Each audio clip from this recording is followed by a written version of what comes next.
Saudara-saudara, memang kepergian seseorang tentu menjadi satu kehilangan bagi kita. Dan kalau sudah 2 tahun berjalan, seperti pada kesempatan saat ini,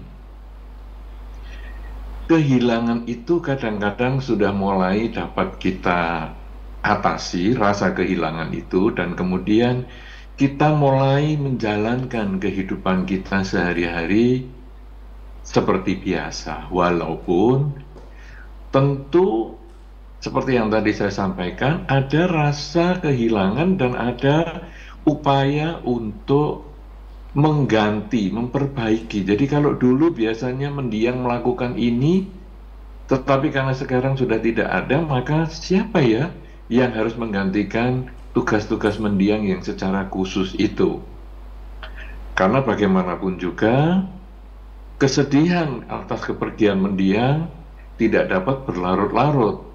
Kita harus terus berjuang mengisi kehidupan ini dengan sebaik-baiknya. Bahkan kita merasa bahwa kita dipercaya oleh mendiang untuk menjalankan tugas kehidupan tanpa ada mendiang bersama dengan kita. Karena kita merasa dipercaya, maka kita harus melakukan yang terbaik.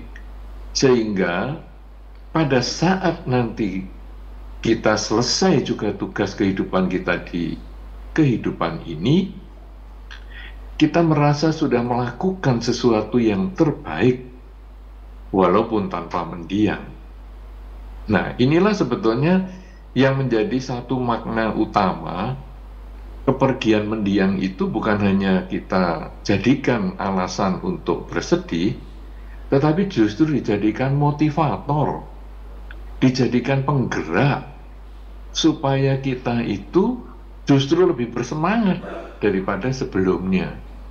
Ibaratnya, kalau dulu mungkin ada kereta itu, kalau kita masih bisa melihat kereta, karena sekarang saya lihat rasanya sudah jarang ada kereta, ataupun kalau di Samarinda kayaknya nggak ada kereta kuda ya. Belum pernah melihat ini. Tapi kalau di beberapa kota di Indonesia dan juga mungkin di dunia, termasuk kota-kota besar, kalau kita lihat ada wisata dengan menggunakan kereta kuda.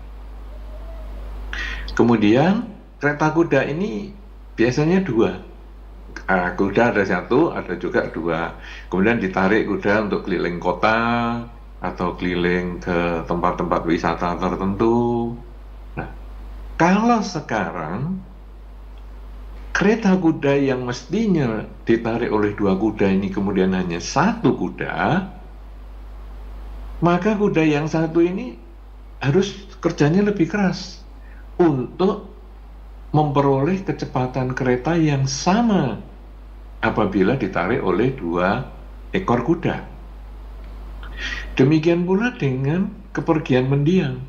Dulu sewaktu mendiang masih ada, seperti keluarga itu ditarik oleh dua tenaga yang cukup besar, yang bersama-sama bisa memajukan keluarga.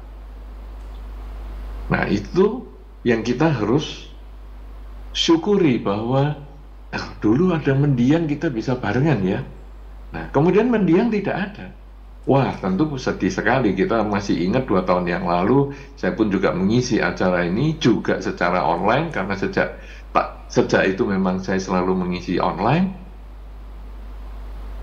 Tentu kesedihan itu luar biasa sekali, karena ibaratnya biasanya dua kuda ini kemudian tinggal satu. Tetapi bagaimanapun juga kereta yang namanya keluarga ini tetap harus berjalan. Nah, sehingga satu kuda ini yang menarik dengan kecepatan yang sama atau dengan kekuatan yang lebih besar, supaya kereta yang berjalan itu menjadi kecepatannya sama, seperti ketika dulu masih ditarik 2 ekor kuda. Keluarga yang ditinggal oleh mendiang ini haruslah minimal mencapai hal yang sama, atau kalau bisa melebihi sewaktu dibandingkan dengan sewaktu masih ada mendiang. Nah, itulah yang tadi saya katakan, 2 tahun yang lalu mungkin kita ada kesedihan, tetapi hidup ini harus terus berjalan, dan tentunya ketidakadaan mendiang itu justru menjadi pembangkit semangat kita, bahwa saya sudah mendapat tanggung jawab yang besar dari mendiang untuk menarik kereta keluarga saya ini lebih keras, lebih kuat, lebih bersemangat, sehingga hasilnya memberikan yang terbaik untuk keluarga. Dan ketika nanti saatnya saya harus meninggalkan dunia ini, maka saya pun sudah menyelesaikan tugas yang diberikan oleh mendiang tadi dengan yang terbaik. Nah, karena itu pada malam hari ini 2 tahun sudah berjalan kepergian mendiang Bapak Gui Hianping dan juga Ibu Yeni Guyana. Saudara-saudara, tentu kita kemudian juga mengerti bahwa kehidupan ini tidak pasti, tetapi kematian itu yang pasti. Kita sudah sering sekali mendengar tema ceramah semacam itu, bahwa kehidupan ini tidak pasti. Saya hidup saat ini, tapi sampai kapan? Mungkin malam ini bisa meninggal, mungkin bisa setahun lagi meninggal, mungkin bisa 20 tahun lagi meninggal, dan seterusnya. Tetapi yang jelas hidup ini tidak pasti. Kematian itu yang pasti.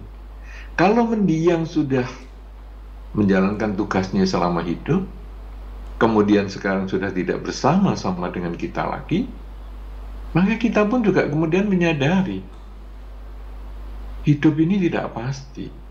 Satu ketika saya pun pasti akan meninggalkan dunia ini. Nah, kemudian ada orang ketika menyadari seperti itu malah timbul sedikit kesombongan. Kadang-kadang malah mengancam beberapa anggota keluarganya. Kalau kebetulan dinasihati tidak mau mengikuti, dengan mengatakan, awas ya kamu, nanti kalau aku meninggal, kamu jangan nyesel. Nah, kita kadang malah mengancam seperti itu. Kepada temannya, kepada lingkungannya juga mengatakan gitu, kamu ini suka meremehkan saya. Nanti kalau saya sudah meninggal, kamu baru tahu nilai saya. Saudara-saudara,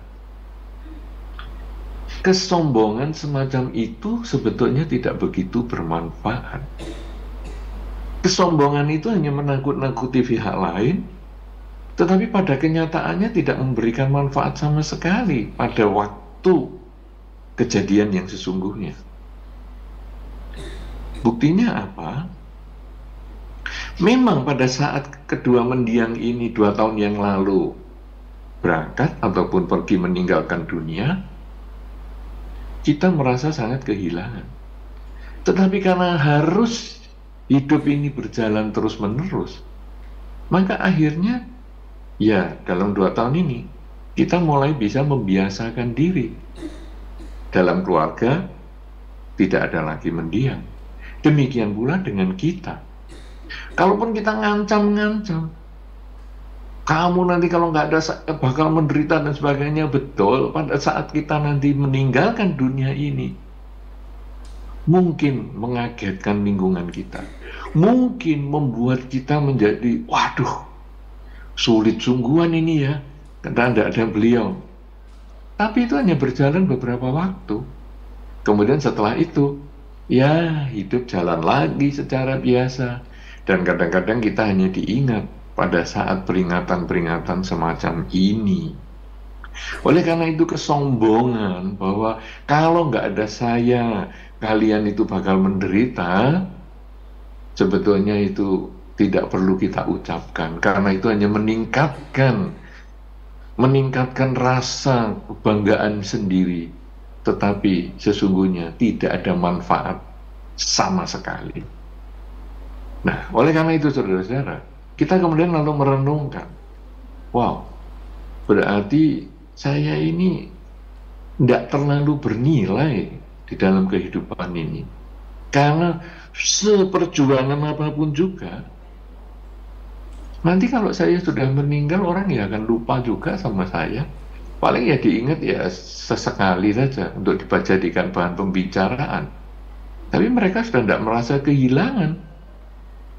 Nah, kalau gitu bagaimana? Nah, saudara-saudara, masalah mau meninggal nanti mau jadi apa itu urusan lain. Tetapi sekarang yang paling penting adalah bagaimana kita mengisi kehidupan ini. Kita harus mengisi kehidupan ini dengan sebaik-baiknya. Kita mempertahankan kehidupan kita ini dengan sebaik-baik. Di dalam Dhamma disampaikan bahwa setiap orang punya kesempatan untuk memperoleh beberapa bentuk kebahagiaan. Kalau dia mau berjuang, maka dia bisa memperoleh bentuk kebahagiaan. Yang pertama adalah kecukupan materi. Ya, kita semua bekerja, baik bekerja sebagai wira swasta, membuka toko, membuka usaha, membuka pabrik dan sebagainya, sesungguhnya adalah untuk mendapatkan kecukupan materi ataupun kemandirian ekonomi. Kita bisa mendapatkan itu, dan umat Buddha boleh berjuang untuk itu. Ada beberapa pihak mengatakan, jangan jadi umat Buddha lah. Umat Buddha itu nanti tidak boleh sukses, tidak boleh jadi orang yang materinya cukup. Enggak juga.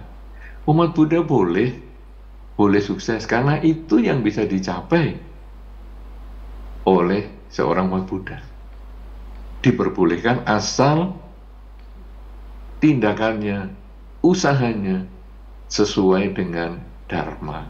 Jadi mau membuka usaha sendiri, ataupun mau kemudian ikut orang, kerja ikut orang, tidak ada problem. Silahkan, yang penting punya kemandirian ekonomi. Yang kedua, selain punya kemandirian ekonomi, Anda juga boleh punya posisi dalam masyarakat, punya kedudukan. Ya, nah sekarang apakah kedudukan? Nah, kalau di wihara boleh jadi pandita, ya boleh, ya seperti Romo Avan, wow, punya kedudukan, duduknya di depan sendiri. Ya ini kenapa? Karena ya beliau sebagai pandita. Pandita yang lain di belakang juga ada, tetapi karena tidak menggunakan busana kepanditaan, ya duduknya di belakang saja. Karena tidak ditunjuk jadi pemimpin upacara, ya duduknya di belakang saja. Tapi minimal ini ada posisi dalam masyarakat. Kemudian mungkin ada yang kalau di sekolah, ketua kelas misalnya, atau ketua organisasi di sekolah misalnya, ketua organisasi di masyarakat misalnya, ketua Daya Kasaba misalnya, dan lain sebagainya. Umat Buddha boleh punya kedudukan. Ataupun kalau nanti di perusahaan jadi manajer lah, jadi direktur lah, terserah. Jadi office boy lah, terserah. Pokoknya punya kedudukan. Selain punya kemandirian ekonomi, punya kedudukan, juga punya kesehatan.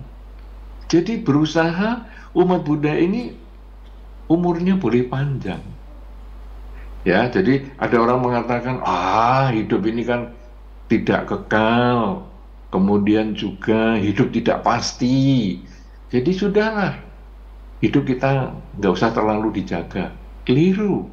Kita perlu tetap berusia panjang, berusaha berusia panjang. Supaya apa? Supaya kalau kita punya ekonomi yang cukup, kita bisa berbuat baik dengan ekonomi yang sudah kita miliki itu. Kalau kita punya kedudukan yang baik, kita juga bisa berbuat baik lebih lama dengan posisi yang kita miliki. Jadi usia yang panjang itu bermanfaat untuk kita berbuat baik, memanfaatkan kepemilikan kita, baik milik secara ekonomi maupun milik secara posisi. Kemudian yang keempat, umat Buddha juga bisa mendapatkan kebahagiaan setelah kehidupan ini, yaitu terlahir di alam bahagia. Kenapa?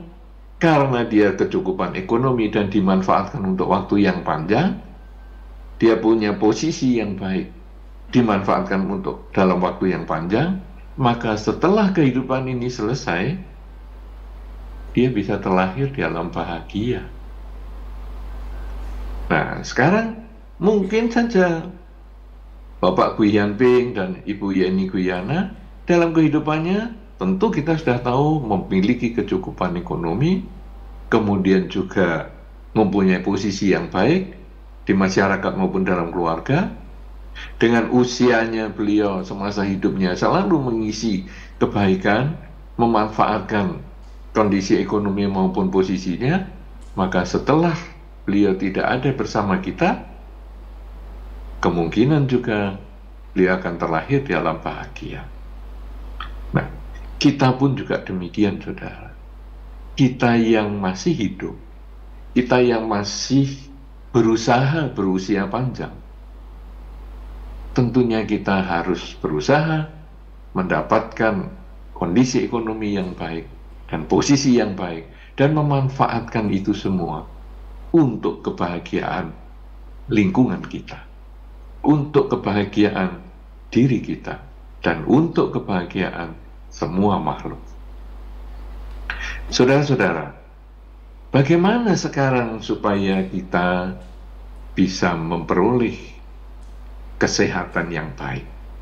Karena kalau memperoleh kecukupan ekonomi, kadang beberapa penjelasan di dalam Dhamma sudah disampaikan, yaitu misalnya saja ya bekerja sesuai dengan Dhamma, tidak melanggar sila, itu kecukupan ekonomi. Demikian pula memperoleh pangkat juga hendaknya jangan melanggar sila dan seterusnya. Itu sudah bisa dijelaskan di kesempatan lain.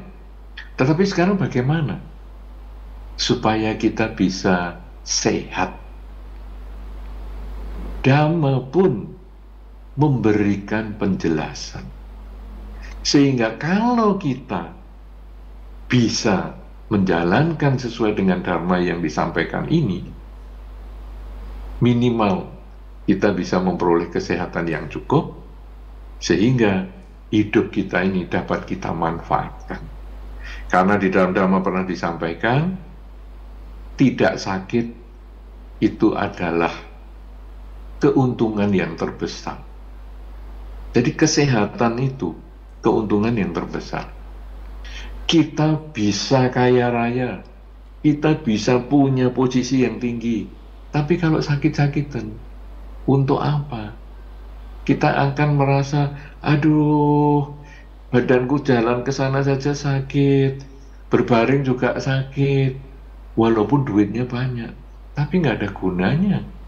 Tapi kalaupun sekarang duit secukupnya, tapi kita sehat, bisa jalan ke sana ke sini, bisa ya keliling-keliling kemana saja, bisa melakukan apa yang kita sukai. Kesehatan itu sangat berharga.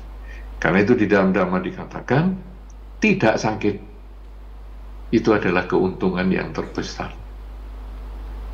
Saudara-saudara, bagaimana supaya kita tidak sakit sekarang? Saya yakin Anda semua juga kepingin tidak sakit. Atau di antara Anda ada yang kepingin sakit? Karena kadang-kadang orang dikasih nasihat itu malah, biarin aja, saya maunya gini kok. Jangan marah-marah, nanti kamu emosi, jantungmu nggak tahan, stres. Biarin, memangnya aku begini, nah berarti kan kepingin sakit itu. Ya, nah jadi sekarang apakah Anda semua kepingin sehat, ataukah ada di antara Anda yang juga kepingin sakit? Kalau ada yang di antara Anda kepingin sakit, abaikan apa yang saya sampaikan selanjutnya ini. Tapi kalau Anda kepingin sehat, perhatikan baik-baik. Apakah yang disampaikan di dalam Dhamma supaya kita bisa sehat?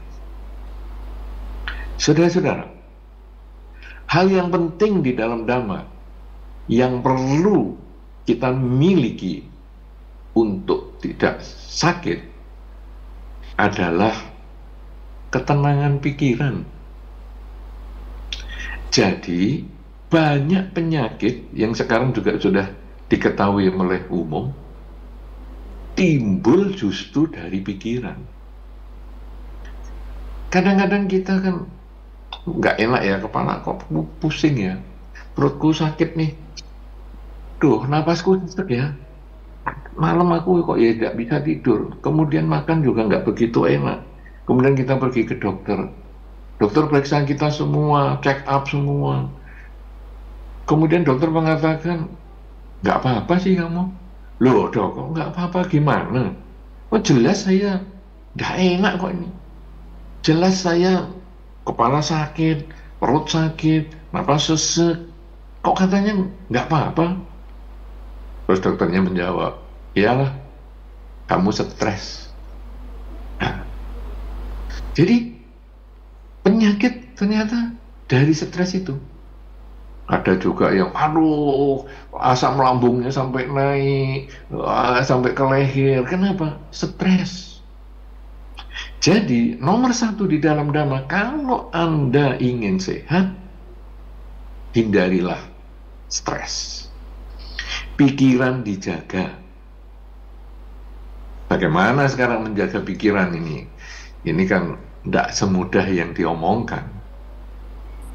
Menjaga pikiran itu adalah belajar memahami hidup adalah saat ini.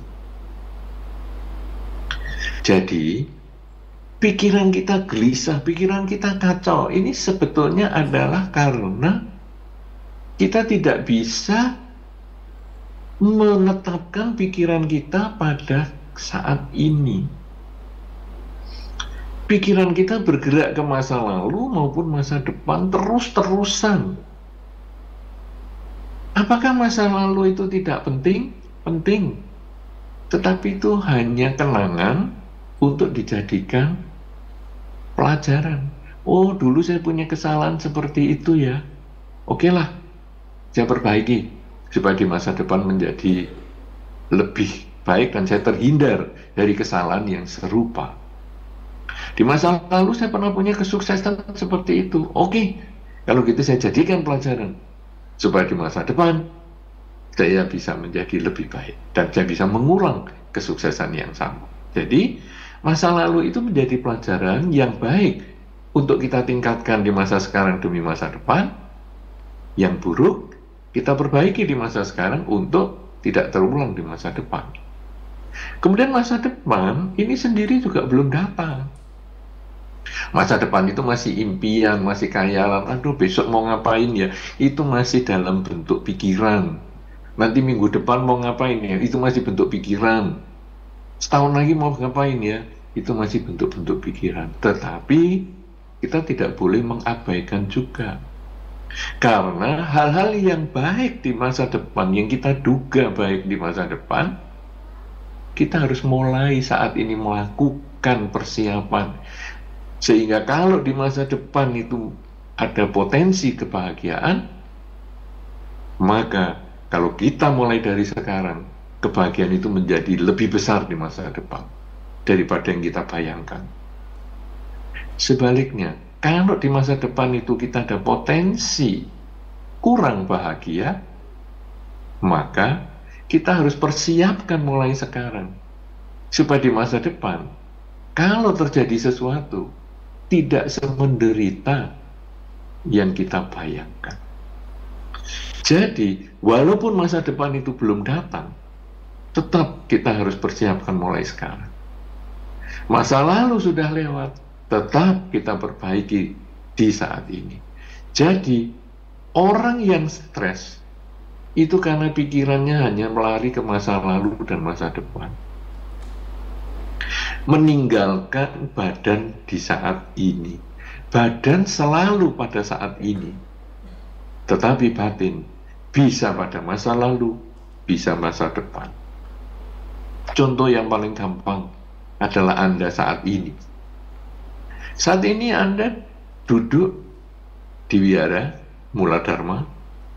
Saat ini Anda sedang menyaksikan tayangan di YouTube, tetapi Anda renungkan apa yang ada di dalam pikiran Anda. Apakah Anda mendengarkan apa yang saya sampaikan? Selama ini tadi, beberapa menit saya sudah sampaikan, sampai beberapa menit yang akan datang. Ataukah pikiran Anda lompat-lompat, nanti habis acara ini mau ngapain ya? Setelah saya mendengarkan kegiatan acara ini, lalu saya mau ngapain ya? Tadi sebelum ini ngapain? Nah, kita pikirannya selalu lari ke sana, dan itu yang menimbulkan stres. Oleh karena itu, tahap yang pertama untuk bisa sehat, selalu berusaha mengkondisikan pikiran kita hidup pada saat ini. Sering-seringlah berucap di dalam batin, saat ini saya sedang apa? Kalau Anda sedang duduk di wihara, saat ini saya sedang duduk di wihara.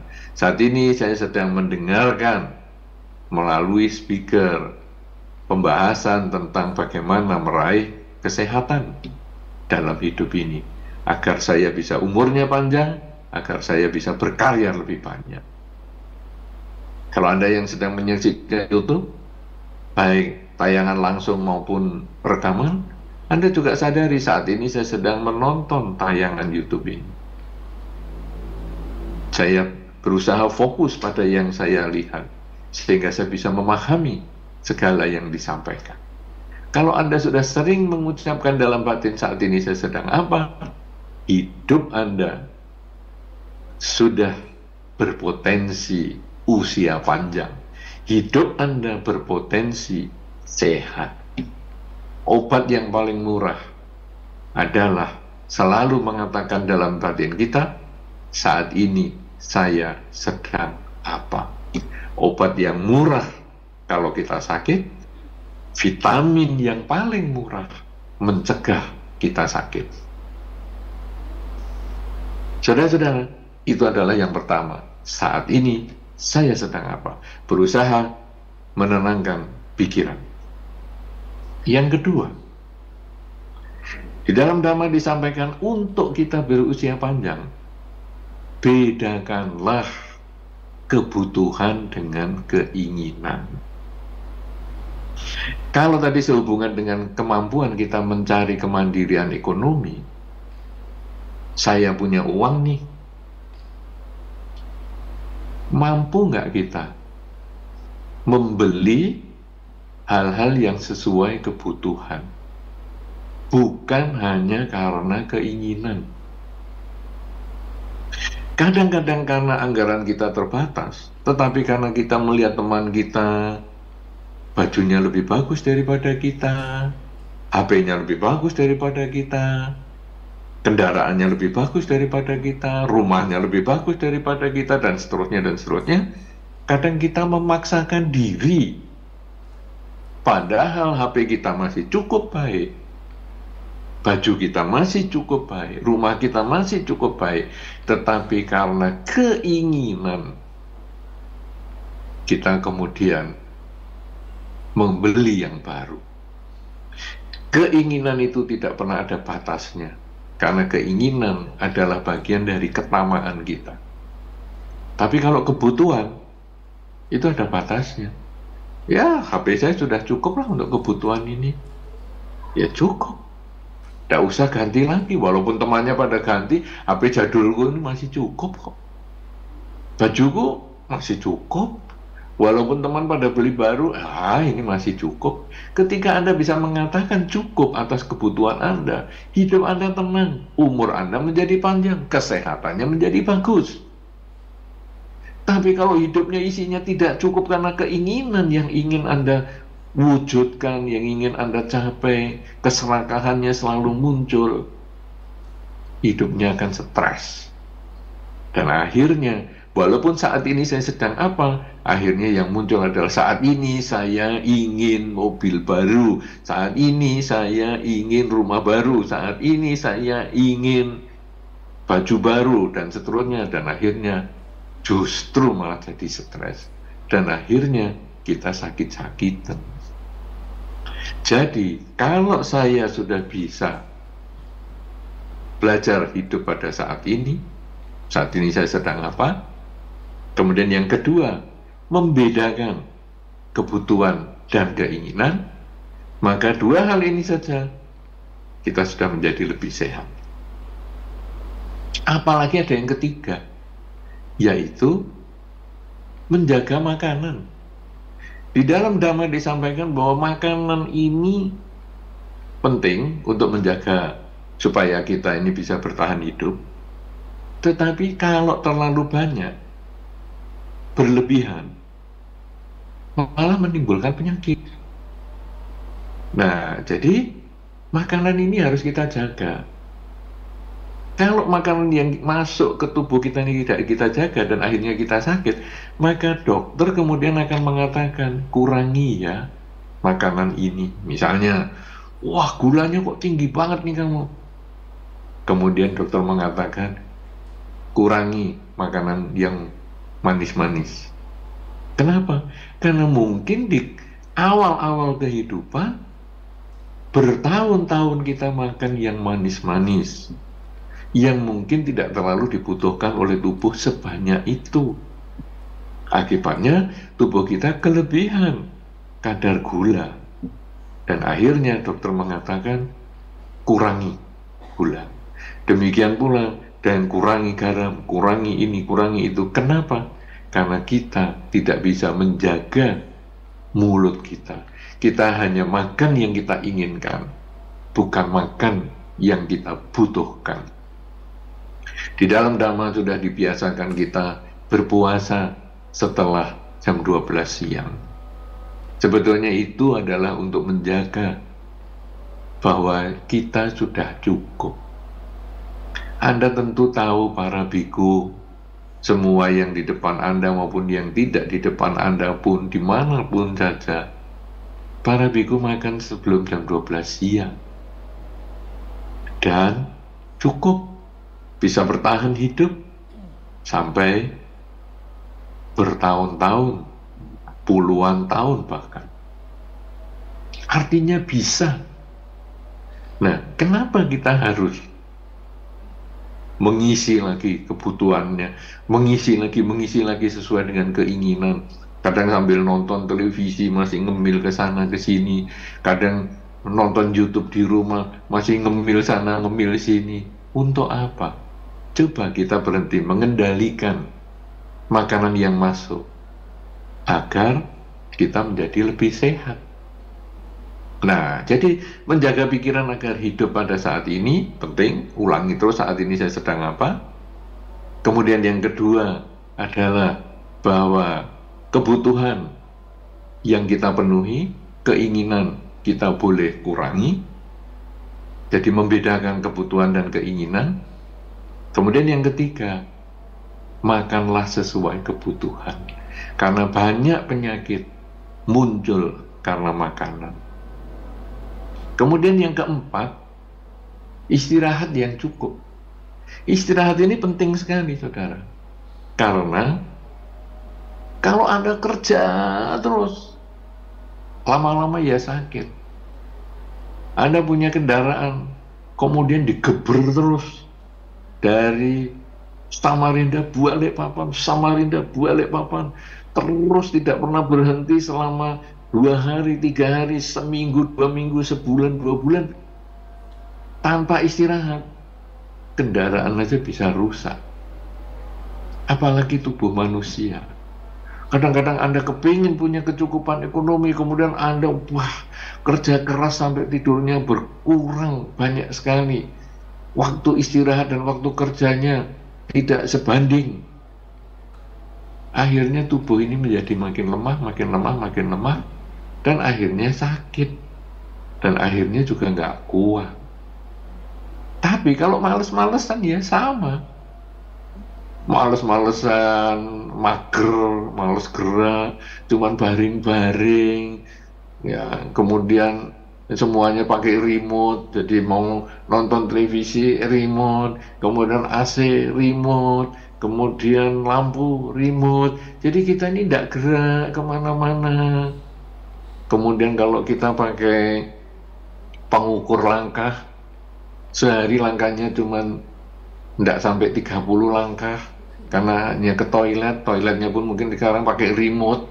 Jadi akhirnya aku mau ke toilet nih, buang air kecil di remote. Nah, jadi berbaring terus, ya nggak sehat. Terlalu keras bekerja tidak sehat. Terlalu banyak istirahat juga tidak sehat.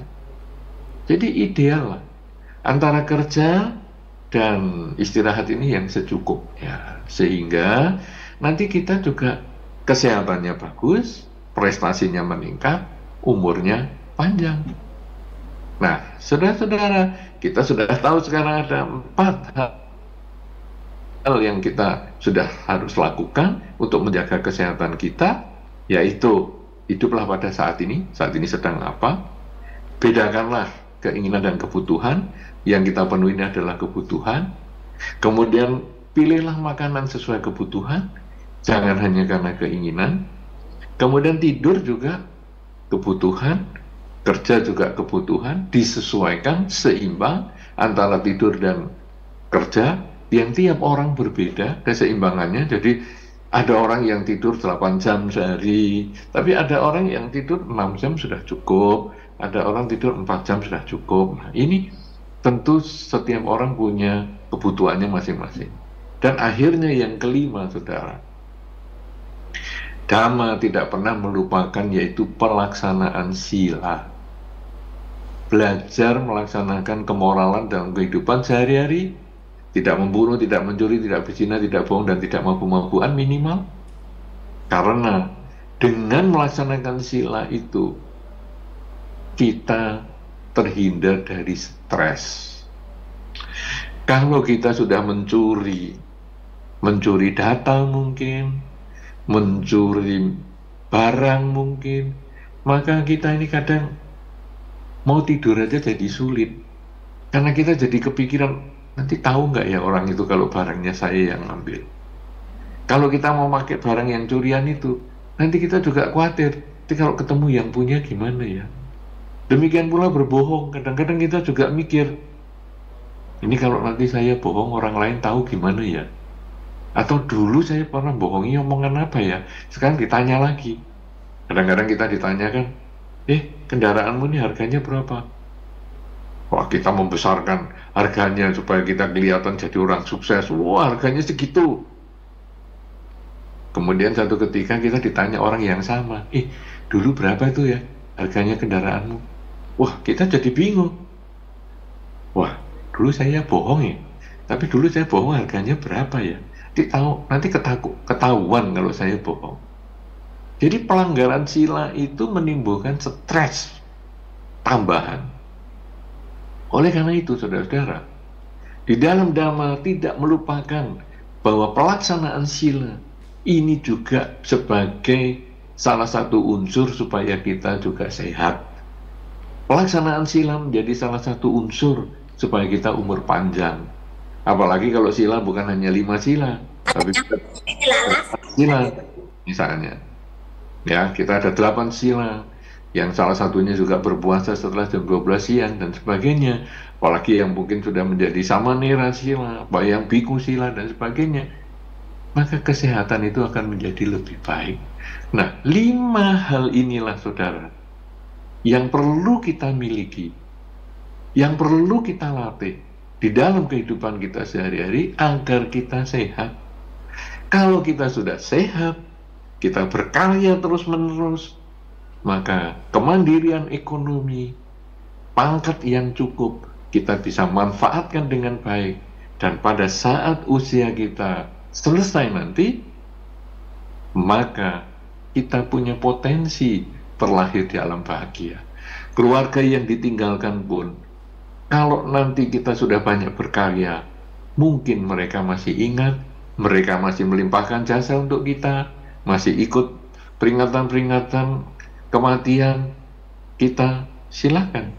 Tapi kalaupun mereka tidak melakukan peringatan dan lain sebagainya, kita tidak masalah, karena tugas kita dalam kehidupan ini kita sudah selesaikan dengan baik. Karena di dalam Dhamma sudah disampaikan bahwa kalaupun kita hidup 100 tahun, tapi tidak mengenal keluhuran Dhamma, maka akan lebih baik hidup sehari dari mereka yang mengenal Dhamma. Karena itu, kalau sekarang kita sudah sebagai umat Buddha menjalankan Dhamma dengan baik, maka upacara peringatan kematian pada hari ini akan memberikan manfaat yang besar untuk kita. Selain kita mendoakan para mendiang supaya beliau berbahagia di alam kelahirannya sekarang, yaitu Bapak Gui Hian Ping dan Ibu Yeni Guyana, supaya berbahagia di kehidupan saat ini, tetapi kita pun dapat memetik manfaatnya agar di masa yang akan datang, mulai sekarang sampai selama-lamanya, kita bisa memanfaatkan hidup kita untuk mencapai 4 hal yang dapat kita peroleh sebagai seorang umat Buddha: kecukupan ekonomi, posisi yang baik, usia panjang, dan juga terlahir di alam bahagia setelah kehidupan ini.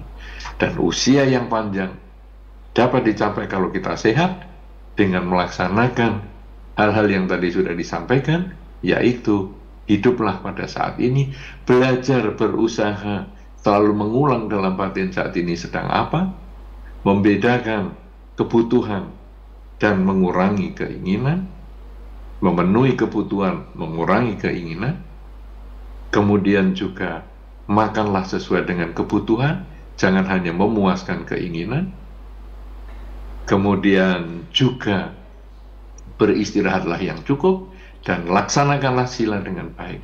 Maka Dhamma yang lengkap ini akan dapat memberikan manfaat untuk kita semua, sehingga hidup kita walaupun sejenak tetapi melaksanakan Dhamma akan memberikan manfaat daripada hidup 100 tahun.